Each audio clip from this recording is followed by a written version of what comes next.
Hello दोस्तों, कैसे हो आप लोग। आपके अपने YouTube channel geography by Omkar sir पे आप लोगों का स्वागत है।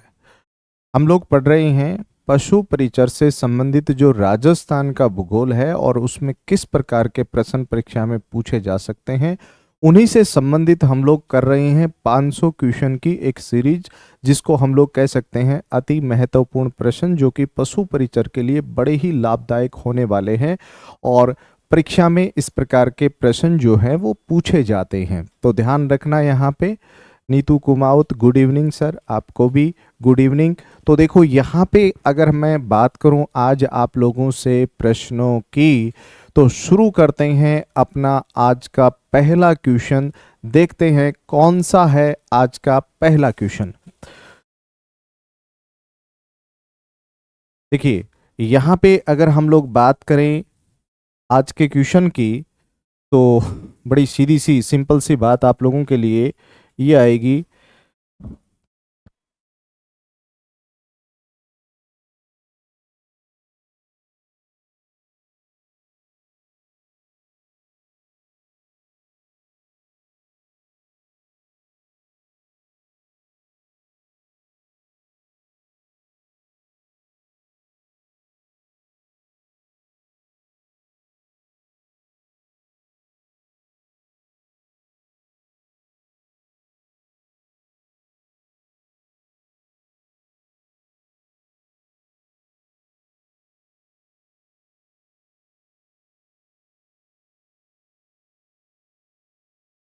देखिए यहाँ पे वंदना चौधरी जुड़ चुके हैं, गुड इवनिंग सर, आपको भी। धर्मेंद्र बुड़क, बिल्कुल आपको भी राम राम। आप लोग सभी जुड़ रहे हैं, ज़्यादा से ज़्यादा क्लास को शेयर करें, लाइक करें एंड सब्सक्राइब करें, जो विद्यार्थी नए जुड़ रहे हैं। तो चलिए आज का पहला क्वेश्चन हमारे पास ऑलरेडी आ चुका है और प्रश्न बड़ा सीधा सा सिंपल सा है। और प्रश्न का जवाब क्या है, चंबल नदी का प्राचीन नाम क्या है, ये आपको बताना है। भाई जो हमारी नदी है कौन सी बताओ, चंबल नदी। क्या सरस्वती या चर्मणवती या चंद्रभागा या पार्वती, बताइए इसका सही जवाब क्या होगा। बी, नीतू कुमावत इसका सही जवाब दे रहे हैं। सही जवाब क्या है, बी है। तो देखो इसको बिल्कुल सही बात है। नदी कौन सी है, चंबल। ये जो चंबल नदी है, इसका अगर हम लोग प्राचीन नाम की बात करें, इसको क्या कहते हैं, इसका प्राचीन नाम है चर्मणवती। ये इसको कहा जाता है, ये इसका प्राचीन नाम है। इसको राजस्थान की कामधेनु भी कहा जाता है। क्या कहा जाता है, कामधेनु कहा जाता है। इसको राजस्थान की मालव गंगा भी बोला जाता है। मालव गंगा के नाम से भी इसको जाना जाता है। किसके नाम से जाना जाता है, इसको मालव गंगा भी कहा जाता है। ये भी आपको ध्यान रखना है। इसके अलावा अगर हम लोग देखें तो इसको नित्य वाहिनी भी कहा जाता है। नित्य वाहिनी भी कहा जाता है। और इसके अलावा इसको जो है 12 मासी नदी भी कहा जाता है। कौन सी नदी को बताओ, चंबल नदी को। लेकिन चंबल नदी का प्राचीन नाम क्या माना जाता है, चर्मणवती माना जाता है, जो कि आप लोगों को विशेष रूप से ध्यान में रखना चाहिए, ठीक है ना। इसको श्रापित नदी भी बोला जाता है। कौन सी नदी को, चंबल नदी को। तो ये एक विशेष बात यहां पे हो गई। तो सही आंसर इसका हम बी होगा, जो कि बिल्कुल आप लोगों ने सही दिया है। अगला प्रश्न, ये प्रश्न बहुत ही अच्छा सा प्रश्न आप लोगों के लिए आया है, जो कि आप लोगों को जवाब देना है। तो देखते हैं प्रश्न क्या है। राजस्थान में कौन सी जलवायु नहीं पाई जाती है। भाई राजस्थान में कौन सी जलवायु नहीं पाई जाती है, आपको यह बताना है। शुष्क जलवायु, अर्ध शुष्क जलवायु, आर्द्र जलवायु या ध्रुवीय जलवायु। देखते हैं इसका सही जवाब सबसे पहले कौन देता है और किसका सबसे पहले इस जवाब आता है। तो यहाँ पे नीतू कुमावत डी लिख रहे हैं, बताइए। शाबाश, बहुत बढ़िया, आप लोगों के जवाब आ रहे हैं। धर्मेश डी लिख रहे हैं, योगेश डी लिख रहे हैं। तो देखिए बिल्कुल सही जवाब इसका क्या है, डी है, बिल्कुल। तो देखो डी जो ध्रुवीय जलवायु है मतलब हम लोग यूं कह सकते हैं कि जो हमारे पोलर एरिया में इस प्रकार की जलवायु देखने को मिलती है। आप यूं समझिए कि हम लोग ये कह दें कि ये हमारा ग्लोब है और इस ग्लोब में ये 0 डिग्री भूमध्य रेखा है, ये 23.5 डिग्री उत्तरी अक्षांश रेखा है, नॉर्थ लेटीट्यूड बोल सकते हैं इसको। और यहां पे ये 23.5 डिग्री जो है वो साउथ लेटीट्यूड है। और यहां पे अगर मैं बात करूं तो ये 66.5 डिग्री ये यहां पे आर्कटिक प्रदेश है, और ये यहां पे 66.5 डिग्री ये अंटार्कटिक प्रदेश है, और ये 90 डिग्री इधर है और 90 डिग्री इधर है। मतलब 66.5 से लेकर के 90 डिग्री तक का ये जो क्षेत्र है ना पोलर एरिया का, यहां पे देखने को मिलती है ध्रुवीय जलवायु। कौन सी जलवायु बताओ? ध्रुवीय जलवायु। भाई ये एक विशेष बात है, मतलब ये वाला क्षेत्र जो है ना, ये वाला क्षेत्र यही होता है जहां पे ध्रुवीय जलवायु देखने को मिलती है। इसका मतलब हमारे राजस्थान में ध्रुवीय जलवायु नहीं देखने को मिलती है। बिल्कुल, बहुत बढ़िया, आप लोगों का जवाब यहां पे आया है। अगला प्रश्न देख लेते हैं कौन सा हमारे सामने आ रहा है। राजस्थान के कितने प्रतिशत भूभाग पर वन है? बहुत ही बढ़िया सा प्रश्न है भाई। राजस्थान के कितने प्रतिशत भूभाग पे वन है, आपको यह बताना है। बताइए। देखिए, सबसे पहले इसका देखते हैं सही जवाब किसका आता है। राजस्थान के कितने प्रतिशत भूभाग पे वन है, आपको यह बताना है।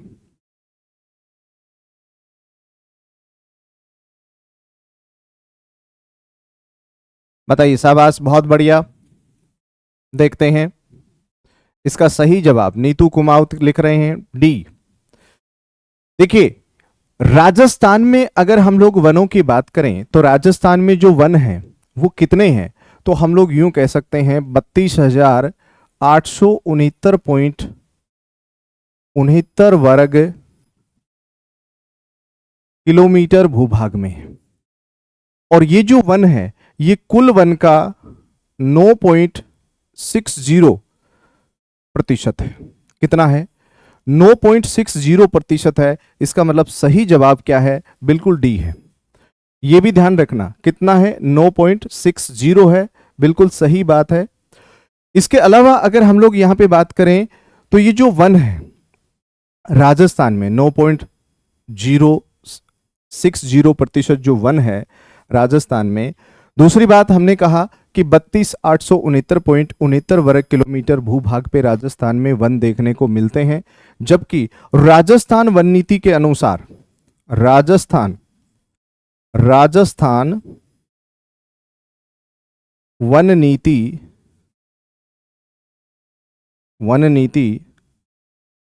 18 फरवरी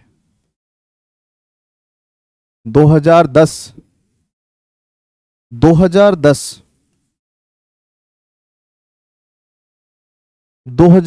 के अनुसार राजस्थान के 20% भूभाग पर वन होना चाहिए। देखिए, राजस्थान वन नीति ये कहती है कि राजस्थान के 20% भूभाग पर वन होना चाहिए, जबकि राष्ट्रीय वन नीति कहती है कि भारत के 33% भूभाग पर वन होना चाहिए। तो ये भी एक विशेष बात है। तो इस प्रकार अगर देखें तो 9.60% जो है वो राजस्थान में क्या है? वन है। ये इसका बिल्कुल सही जवाब है। उसके बाद में अगर मैं अगले प्रश्न की चर्चा करूं आप लोगों से, तो अगला प्रश्न देखिए कौन सा हमारे सामने आया है। तो यहां पे बड़ी सीधी सी सिंपल सी अगर बात करें तो देखिए,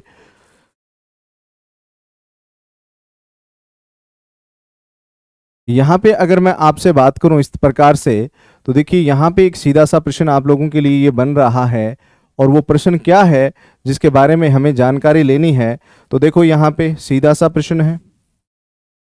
प्रश्न क्या है? राजस्थान में कौन सी मृदा का सर्वाधिक विस्तार है, मतलब राजस्थान में ऐसी कौन सी मृदा है जिसका हमें सर्वाधिक विस्तार देखने को मिलता है? बताइए, देखते हैं इसका सही जवाब किसके पास है। नीतू कुमावत डी आंसर दे रहे हैं, धर्मेंद्र ए लिख रहे हैं। बहुत बढ़िया, जवाब दीजिए भाई फटाफट, देखते हैं सही जवाब किसका आता है। योगेश ए लिख रहे हैं, बताइए, शाबाश। देखो बिल्कुल राजस्थान का सही जब इसमें अगर सही जवाब हमें ढूंढना हो ना, तो इसका सही जवाब क्या है? रेतीली मृदा। कौन सी मृदा बताओ? रेतीली मृदा। ए इसका क्या है? बिल्कुल सही जवाब है ना। योगेश ने इसका बिल्कुल सही जवाब दिया है, धर्मेंद्र ने इसका बिल्कुल सही जवाब दिया है, ठीक है ना। बहुत बढ़िया भाई, निर्मला का जवाब भी ए आया है, बहुत बढ़िया, आप लोग जवाब दे रहे हैं, बहुत बढ़िया भाई। उसके बाद में देखिए, अगर हम लोग बात करें यहां पे एक और बात मैं आप लोगों को बताऊं, देखो इसमें ये जो जलोढ़ मृदा होती है ना, कौन सी मृदा? जलोढ़ मृदा। पहली बात तो यह है कि जलोढ़ मृदा एक ऐसी मृदा है जो राजस्थान के मैदानी भाग में देखने को मिलती है और ये सर्वाधिक उपजाऊ मानी जाती है। क्या मानी जाती है? उपजाऊ। अगर हम लोग कहें कि भाई राजस्थान में सर्वाधिक उपजाऊ मृदा कौन सी है, तो उपजाऊ मृदा कौन सी होगी, तो आपको कहना है जलोढ़ है। और जलोढ़ मृदा वैसे तो देखें दो प्रकार की होती है, एक खादर प्रकार की होती है और एक बांगर प्रकार की होती है। एक खादर होती है, एक बांगर होती है। तो ये जो खादर होती है ना, ये तो होती है नवीन जलोढ़। कौन सी होती है बताओ? नवीन जलोढ़ होती है। मतलब नवीन जलोढ़ वो होती है जो प्रति वर्ष नदियों के द्वारा जमा की गई मृदा होती है, जबकि बांगर मृदा वो होती है जो पुरातन काल में नदियों द्वारा जमा की गई मृदा। पुरातन काल में नदियों के द्वारा जमा की गई जो मृदा होती है वो कौन सी होती है? बांगर होती है। और बांगर भी उपजाऊ होती है अगर इसमें अच्छी सिंचाई हो, अच्छी खाद डाली जाए तो अच्छी उपज बांगर से भी प्राप्त की जा सकती है। शेखावाटी क्षेत्र को बांगर प्रदेश भी कहा जाता है। किसको? शेखावाटी क्षेत्र को। तो ध्यान रखना। दूसरा, इसमें काली मिट्टी, देखो काली मिट्टी जो होती है ना, ये काली मिट्टी क्या होती है? ये इसको रेगुर मृदा भी बोलते हैं। क्या बोलते हैं इसको? इसको रेगुर मृदा भी बोला जाता है, काली मृदा को, ध्यान रखना। इसको चरनोजम मृदा भी कहते हैं, इसको स्वतः जुताई वाली मृदा भी कहते हैं। और ये राजस्थान के हाड़ौती क्षेत्र में देखने को मिलती है। कहां देखने को मिलती है? हाड़ौती क्षेत्र में आपको इस प्रकार की मृदा देखने को मिल सकती है, ध्यान रखना।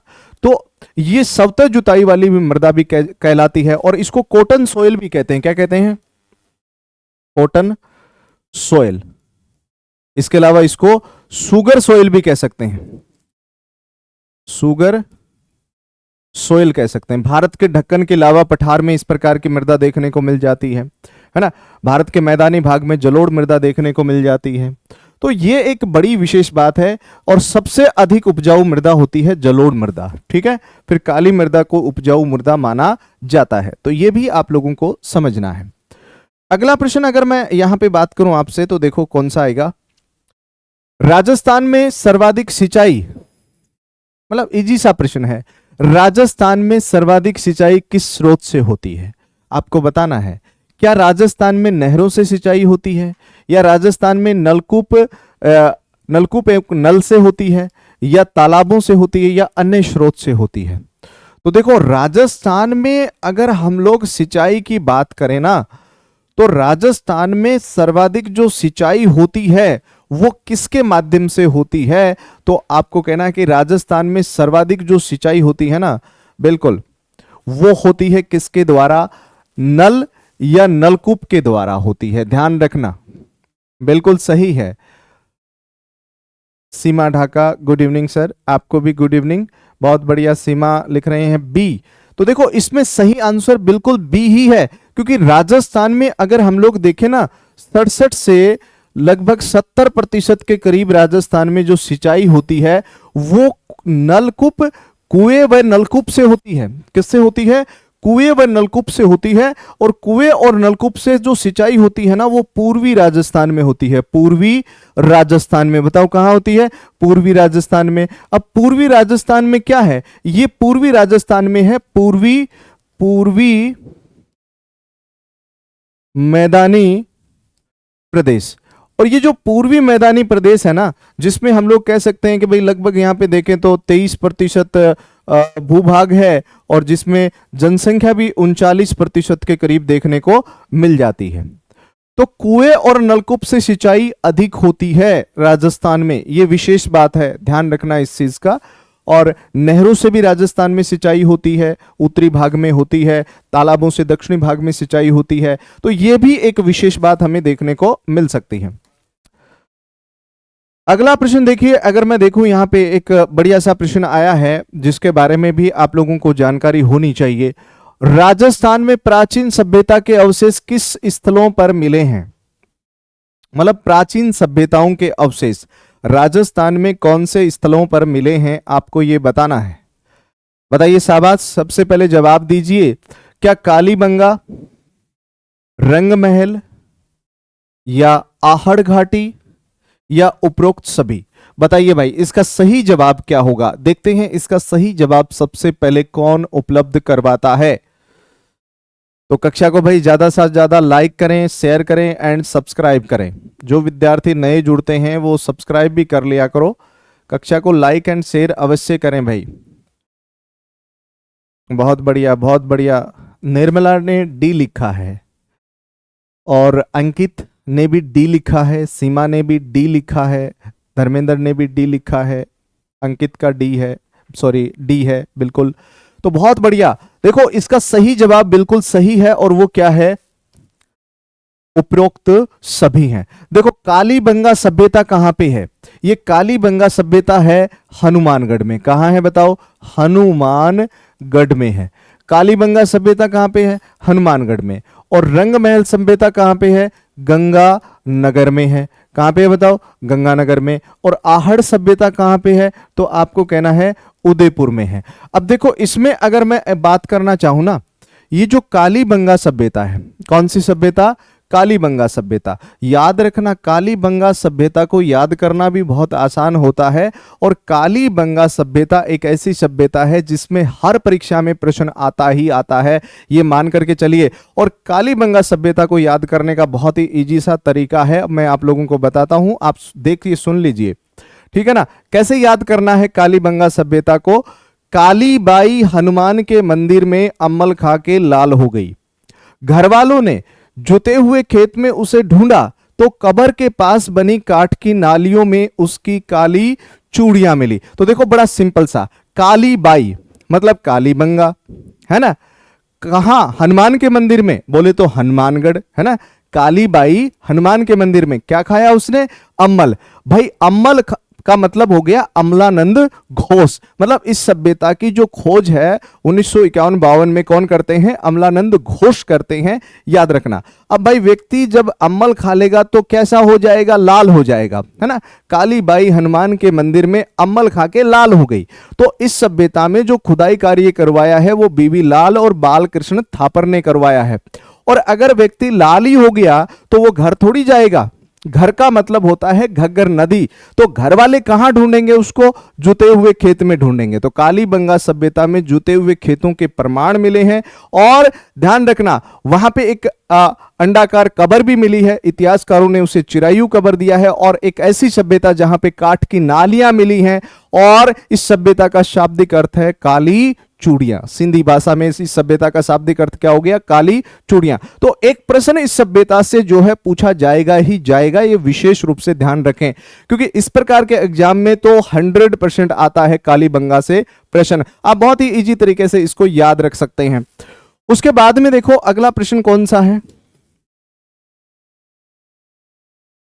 निम्नलिखित में से कौन सा राजस्थान का भौतिक प्रदेश नहीं है, यह बताना है। मतलब निम्नलिखित में से कौन सा राजस्थान का भौतिक प्रदेश नहीं है? ये जवाब देना है। देखते हैं कौन इसका जवाब देता है। बताइए शाबाश। इसका सही जवाब क्या आने वाला है, देखते हैं। सबसे पहले इसका जवाब कौन उपलब्ध करवाता है? बताइए शाबाश। इसका सही जवाब क्या होगा? क्या अरावली होगा इसका जवाब, या हाड़ौती का पठार इसका जवाब होगा, या विंध्याचल होगा, या मरुस्थलीय प्रदेश होगा? बताइए भाई। सीमा ढाका लिख रहे हैं सी, अंकित ने भी लिखा है सी। देखते हैं भाई सी इसका कैसा जवाब है। तो देखो भाई बिल्कुल सही जवाब है इसका सी।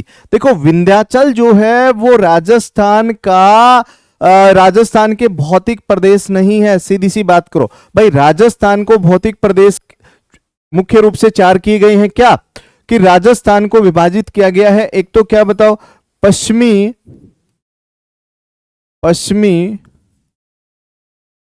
मरुस्थलीय प्रदेश। कौन सा प्रदेश बताओ? पश्चिमी मरुस्थलीय प्रदेश। एक कौन सा किया है? अरावली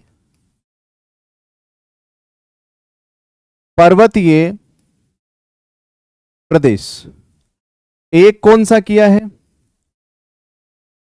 पूर्वी मैदानी प्रदेश। पूर्वी मैदानी प्रदेश। और एक इसमें हो गया भाई दक्षिणी पूर्वी पठारी प्रदेश। कौन सा हो गया बताओ? दक्षिणी पूर्वी पठारी प्रदेश। इसका मतलब इसमें नहीं है, ठीक है ना? बिल्कुल।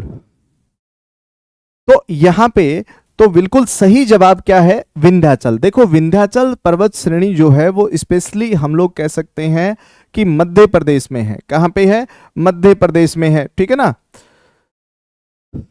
तो ये एक बात आपको विशेष रूप से यहां पे ध्यान में रख लेनी है। अगला प्रश्न देखो कौन सा है। राजस्थान की खाद्यान्न फसलों में सबसे अधिक उत्पादित होती है, मतलब सबसे अधिक उत्पादित होती है, तो बताइए भाई कौन सी होती है सर्वाधिक उत्पादित? क्या राजस्थान में सर्वाधिक जौ का उत्पादन होता है? क्या राजस्थान में मक्का का उत्पादन होता है? क्या राजस्थान में गेहूं का उत्पादन होता है? क्या राजस्थान में बाजरे का उत्पादन होता है? बताइए शाबाश, बताइए शाबाश। बहुत बढ़िया। देखते हैं इसका सही जवाब किसका आता है।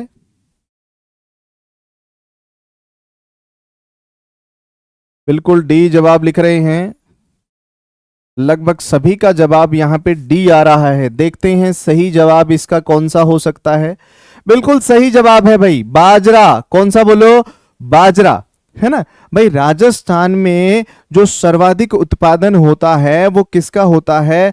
बाजरे का होता है। किसका होता है? बाजरे का। और बाजरे का इसलिए हो रहा है क्योंकि भाई आजकल राजस्थान के लोगों ने बाजरा खाना थोड़ा कम कर दिया है ना? इसलिए बाजरा जो है वो मंडी में ज्यादा पहुंचता है, और ज्यादा पहुंचता है तो स्वाभाविक सी बात है कि भाई काउंटिंग ज्यादा किसकी हो रही है? बाजरे की हो रही है। तो राइट आंसर क्या होगा? बाजरा होगा। और ध्यान रखना बाजरा एक उच्च कैलोरी आधारित खाद्यान्न होता है जिसमें एनर्जी लेवल हम लोग कह सकते हैं थोड़ा ज्यादा होता है। भाई बाजरे का सेवन लोग करते हैं खास करके राजस्थान में सर्दियों के मौसम में। तो देखिए यहां पे अगला प्रश्न मैं आप लोगों के सामने लेके आ रहा हूं। राजस्थान के पशुओं में सबसे अधिक संख्या किसकी है? बहुत बढ़िया प्रश्न है भाई। राजस्थान के पशुओं में सर्वाधिक संख्या किसकी है? राजस्थान के पशुओं में सबसे अधिक संख्या किसकी है बताओ? क्या राजस्थान में गोवंश ज्यादा है? राजस्थान में भैंस ज्यादा है? क्या राजस्थान में भेड़ ज्यादा है? क्या राजस्थान में बकरियां ज्यादा हैं? बताइए भाई। राम राम भाई। बिल्कुल चांदवा क्या लिखा है ये? चांदमा टीवीएम। राम राम भाई, राम राम। बिल्कुल बिल्कुल। बताइए भाई इसका सही जवाब दीजिए क्या होगा? सी, सी लिख रहे हैं। देखते हैं इसका सही जवाब डी भी आ रहा है, धर्मेश का डी आ रहा है, धर्मेंद्र का सॉरी डी आ रहा है। बताइए शाबाश, सही जवाब दीजिए, इसका क्या है? बिल्कुल इसका सही जवाब क्या है? वो है बकरियां। क्या बोलो? बकरियां, है ना। तो ये भी एक विशेष बात आपको देखने को यहां पे मिल सकती है। भाई सही क्या है? सही है यहां पे बकरियां। बकरियां जो है वो राजस्थान में अधिक पाई जाती हैं। माय नेम अमित, हाँ बिल्कुल भाई अमित, राम राम आपकी। बिल्कुल बिल्कुल, ये आपकी जो ईमेल आईडी है ये थोड़ा सा पढ़ने में दिक्कत हो रही थी, है ना। बिल्कुल अमित। तो यहां पे आप देखिए, बिल्कुल हम लोग बात करें तो बकरियां इसका सही आंसर है ना। तो इस तरीके से आप लोग इसको ध्यान में रख सकते हैं। अगला प्रश्न देखो, अगला प्रश्न आ गया है खनिजों से संबंधित, और देखते हैं इसका सही जवाब क्या है। राजस्थान के खनिजों की दृष्टि से भूगर्भवेताओं ने किस नाम से पुकारा है? बताइए भाई। भाई राजस्थान को खनिजों की दृष्टि से भूगर्भवेताओं ने किस नाम से पुकारा है, यह देना है जवाब। और देखते हैं इसका सही जवाब सबसे पहले कौन देता है। खानों का प्रदेश, खनिजों का संग्रहालय, बहुमूल्य खनिजों का प्रदेश, उपरोक्त सभी। बताओ भाई इसका सही जवाब दो भाई, देखते हैं सबसे पहले इसका सही जवाब किसके पास से आता है।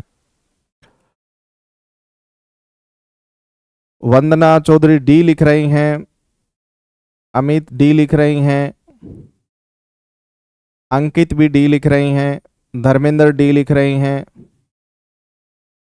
अमित ने डी लिखा है, निर्मला बी लिख रही हैं।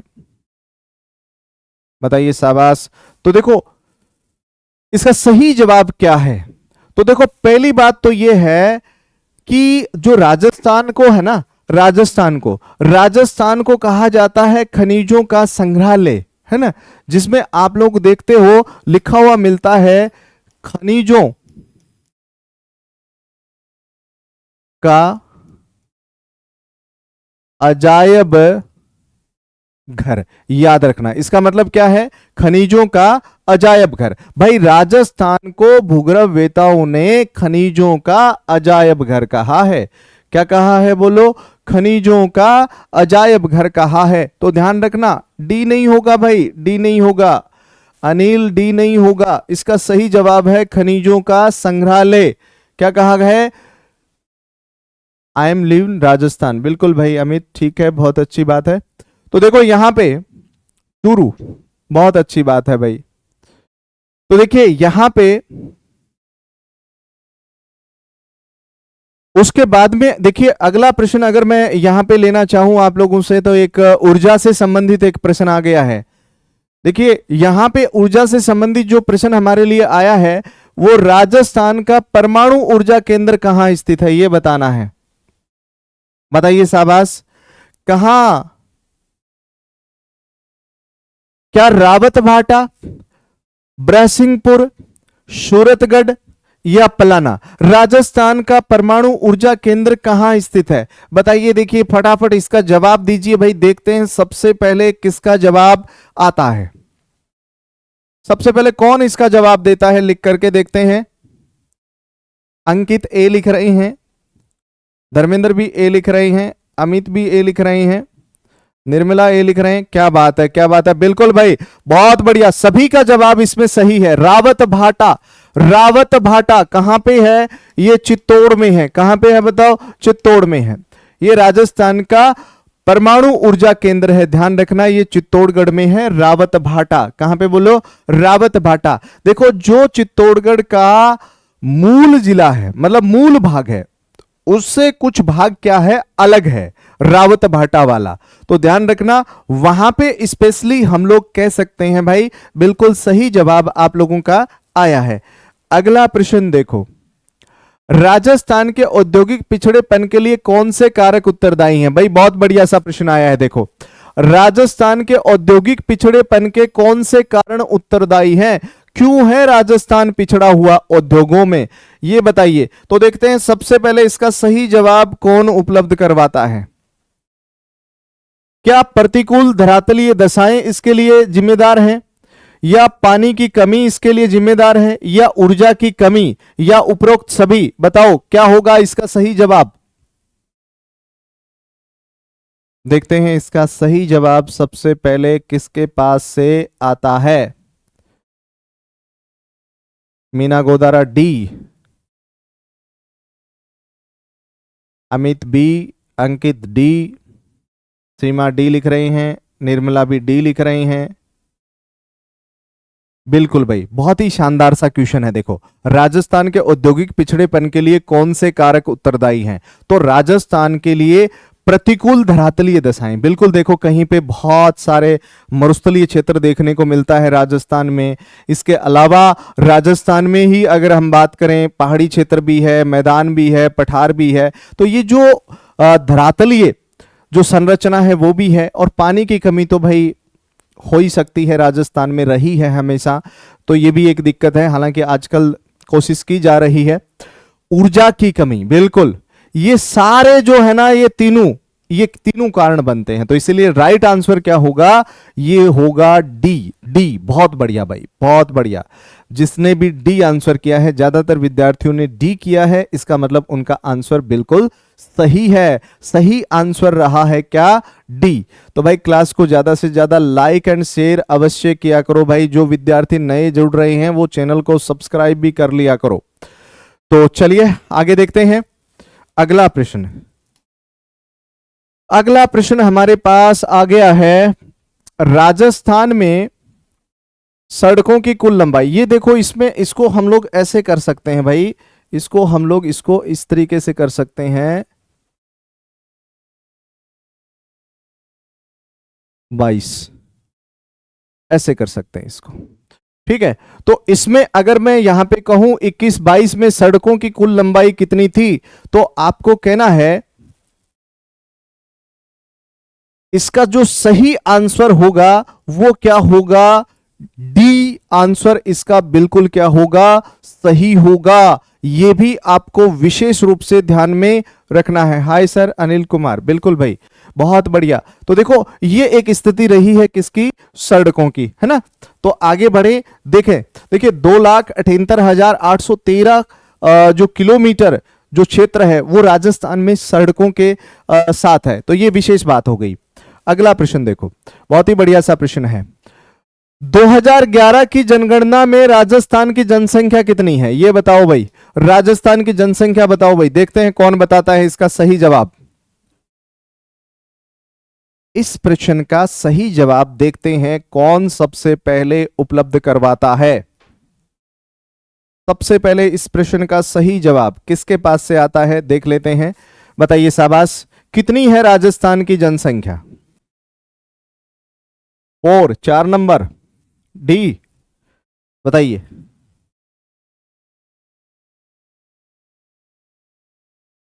क्या इसका सही जवाब डी है या सी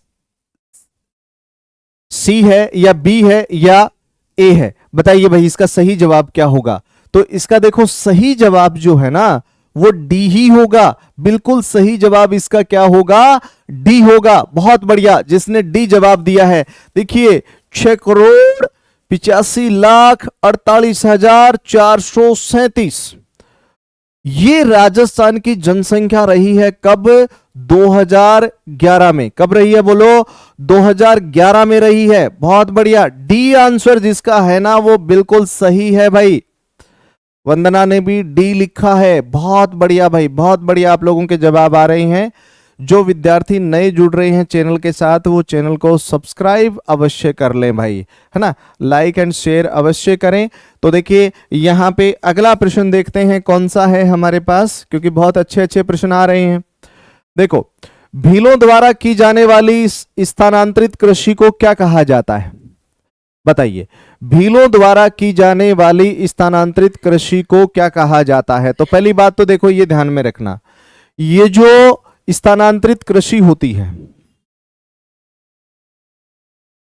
स्थानांतरित जो कृषि होती है ना, इसको हम स्लेश एंड बर्न भी बोलते हैं, इसको हम लोग झूमिंग कृषि भी बोलते हैं, है ना। क्या बोलते हैं बताओ? इसको झूमिंग कृषि भी बोलते हैं। खास करके पहाड़ी क्षेत्र में ये कृषि की जाती है, खास करके आदिवासियों के द्वारा ये कृषि की जाती है। और खास करके इस प्रकार की कृषि जो है विश्व स्तर पर जो हमारा जो भूमध्य रेखीय क्षेत्र है, कौन सा, भूमध्य रेखीय क्षेत्र जो है वहां पे इस प्रकार की कृषि की जाती है। और ये जो कृषि है, अमेजन क्षेत्र है, कांगो क्षेत्र है, भूमध्य रेखीय क्षेत्र है, वहां पे इस प्रकार की जो कृषि होती है इसको हम लोग कहते हैं विशेष रूप से। और ये जो कृषि होती है इनको स्थानीय आधार पर कई नामों से जाना जाता है।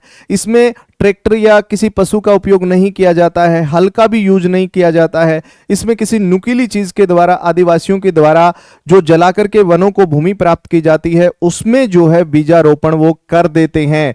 तो ये एक विशेष बात है। तो भाई इसका सही जवाब आप लोगों को बताना है, तो इसका सही जवाब क्या होगा, बालरा होगा। ये इसका क्या है, सही जवाब है। यहां पे भीलों द्वारा की जाने वाली कृषि को चीमाता या दजिया भी कहा जाता है। क्या कहा जाता है बताओ, चीमाता या दजिया भी कहा जाता है। क्या कहा जाता है बोलो, चीमाता और दजिया भी इसको कहा जाता है। तो यह भी एक विशेष बात आपको ध्यान रखना। ये झुमिंग इसको कहां कहा जाता है, हमारे जो उत्तर पूर्वी भारत है उसमें इसको झुमिंग कहा जाता है। क्या कहा जाता है बताओ, झुमिंग। श्रीलंका में इसको चेना कहते हैं, श्रीलंका में क्या कहते हैं, इसको चेना कहते हैं, है ना।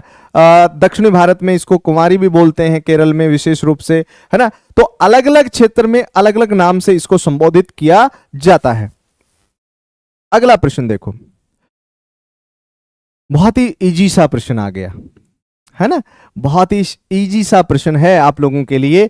भटनेर का किला कहां स्थित है। देखो भटनेर का किला जो है वो कहां पे है, तो आप कह सकते हो भाई जोधपुर में है, हनुमानगढ़ में है, या जोधपुर में है। जोधपुर 2 बार आ गया है ना, तो बीकानेर में है। बताइए इसका सही जवाब क्या है। तो इसका सही जवाब बिल्कुल सही है, हनुमानगढ़ है। आप लोगों को सभी को आ रहा है इसका जवाब, तो हनुमानगढ़ है इसका सही जवाब। तो एक बात विशेष समझ लो भाई, जो भटनेर का किला है ना वो हनुमानगढ़ में है। और देखो भटनेर जो है ना उसको हनुमानगढ़ क्यों कहा जाता है, क्योंकि एक बात बड़ी सीधी सी समझना, ग्रासिया, हाँ बिल्कुल, देखो ग्रासिया वहां पे ऑप्शन में ही नहीं है। बिल्कुल बिल्कुल, देखिए धर्मेंद्र बिल्कुल ये बात सही है कि जो ग्रासिया लोग हैं उनके द्वारा जो कृषि की जाती है उसको भी वालरा कहते हैं, लेकिन वहां पे ऑप्शन में इस प्रकार का नहीं है, तो इसलिए वालरा ही कहा जाएगा। क्योंकि भील भी करते हैं उसको, अकेले ग्रासिया नहीं करते हैं, भील भी करते हैं धर्मेंद्र, बिल्कुल भील भी करते हैं उसको। तो उस ऑप्शन के अकॉर्डिंग हमारा वही आंसर सही होगा, ध्यान रखना इस चीज को, ठीक है ना। हाँ बिल्कुल, तो यहां पे एक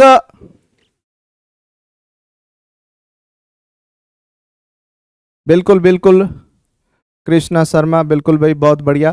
तो देखो यहां पे है ना, तो ये ध्यान रखना, मैं कह रहा था कि जो भटनेर है ना, भटनेर हनुमानगढ़ में है। और इसमें देखिए 1805 ईस्वी में बीकानेर का एक शासक था सूरत सिंह, और उस सूरत सिंह ने इसको क्या किया था, इसको जीता था मंगलवार के दिन। और जब सूरत सिंह ने इसको मंगलवार के दिन जीता ना, तो सूरत सिंह को भाई ये रियलाइज हुआ कि ये जो किला उसको जीत मिली है ना, फतेह, तो वो किसको समर्पित करे, हनुमान जी को समर्पित करे। उन्होंने हनुमान जी को समर्पित करते हुए इसका नाम रख दिया क्या, हनुमानगढ़। क्या रख दिया, हनुमानगढ़। और एक और चीज, 1398 में इस दुर्ग के ऊपर तैमूर लंग का आक्रमण हुआ था। और तैमूर लंग जो है, जब उसने आक्रमण किया था तो तैमूर लंग कहता है कि यह उत्तरी भारत का सबसे मजबूत दुर्ग है। और जब तैमूर लंग का आक्रमण हुआ था तो राजस्थान में यह एकमात्र ऐसा दुर्ग है जहां पे हिंदू और मुस्लिम दोनों महिलाओं ने एक साथ जोहर किया था। मतलब हिंदू महिलाएं भी थी, मुस्लिम महिलाएं भी थी तैमूर लंग के आक्रमण के समय। और भटनेर वो जगह है जहां पे घग्गर नदी आकर के इसके पास विलुप्त हो जाती है। यह भी एक विशेष बात है, ध्यान रखना इस चीज का। अगला प्रश्न आप लोगों के लिए क्या है, बहुत ही बढ़िया सा प्रश्न है भाई। पश्चिमी राजस्थान की प्रमुख पर्यावरणीय समस्या है, मतलब क्या समस्या है भाई पश्चिमी राजस्थान की, है ना, ये बताना है। राजस्थान की प्रमुख पर्यावरणीय समस्या बताओ भाई पश्चिमी राजस्थान की। बड़ा शानदार सा प्रश्न आया है, तो भाई जवाब दो। मिट्टी का कटाव, वृक्षों का कटाव, मरुस्थलीकरण या सेम की समस्या? बताइए भाई, सही जवाब दीजिए, इसमें क्या है सही जवाब? सबसे पहले देखते हैं किसका सही जवाब आता है। बहुत ही शानदार सा प्रश्न है, बहुत ही बढ़िया सा प्रश्न है ये। सी लिख रहे हैं मीना गोदारा, सी। और धर्मेंद्र भी सी लिख रहे हैं, सीमा बी लिख रहे हैं, अंकित सी लिख रहे हैं। बहुत बढ़िया भाई, बहुत बढ़िया जवाब आ रहे हैं आप लोगों के, बहुत ही शानदार। अमित ए लिख रहे हैं। और देखिए भाई, इसका सही जवाब अगर हम लोग कहें तो क्या होगा? देखिए, भूमि का कटाव। हालांकि वहां पे भाई वायु से भूमि का कटाव भी होता है, ऐसी बात नहीं है कि नहीं होता है। वृक्षों का कटाव, भाई वृक्ष तो इतने है ही नहीं वहां पे, है ना। दूसरा, मरुस्थलीकरण। देखो इसका सही जवाब क्या है? मरुस्थलीकरण। समस्या क्या है कि पूरा क्षेत्र किससे ढका हुआ है? मरुस्थल से ढका हुआ है, जहां पे हमें बालू का स्तूप देखने को मिलते हैं। तो ये एक विशेष बात है वहां की, ध्यान रखना।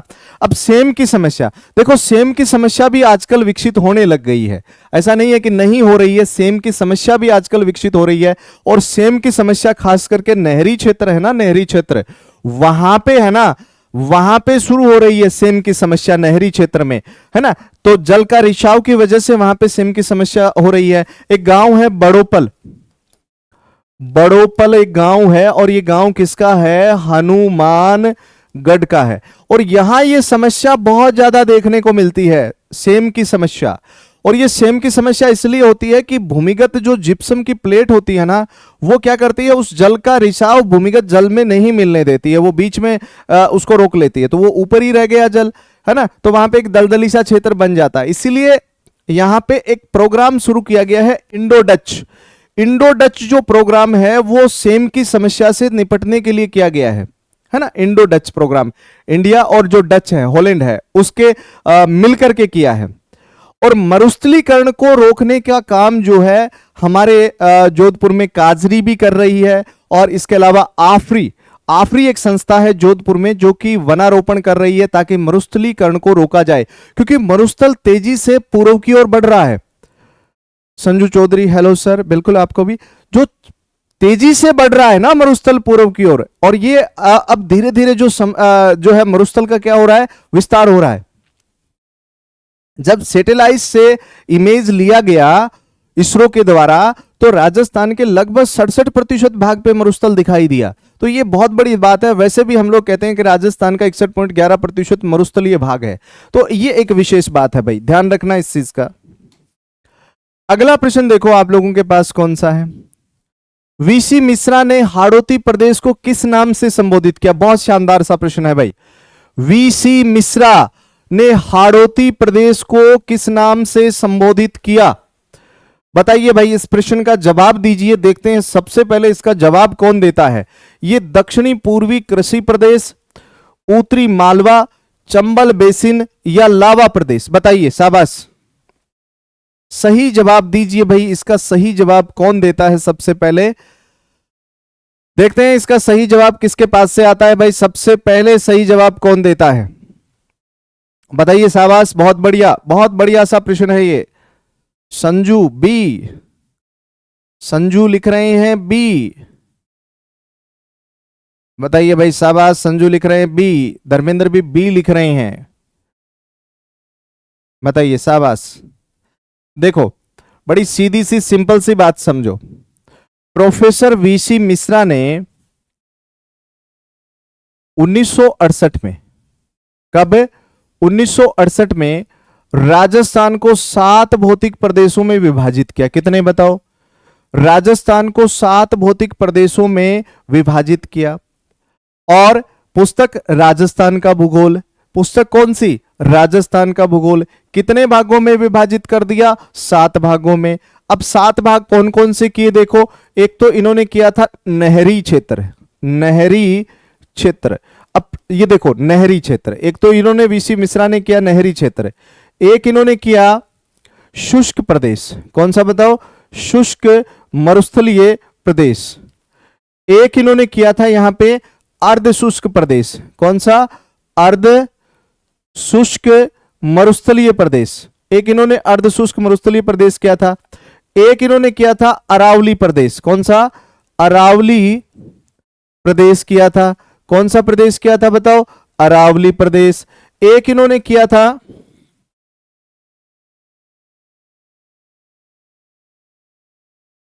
चंबल